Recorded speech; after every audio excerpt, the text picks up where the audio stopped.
Hi, my name is Moira and I'm from class 3C. And today I'm gonna tell you how to make Asinan Betawi. Asinan Betawi is a traditional food from Betawi. The ingredients are jicama, takaf tofu, cabbage, bean sprouts, salt, mustard, greens, cucumber, carrots, chive, brown sugar, vinegar, water, dried shrimp, red chilies, cayenne pepper, sugar, tamarind, and salt.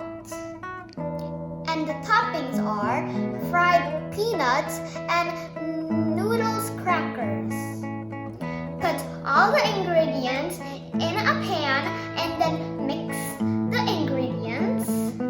And then you boil the Asinan Betawi, and then after you boiled the Asinan Betawi, you put the Asinan Betawi in the fridge.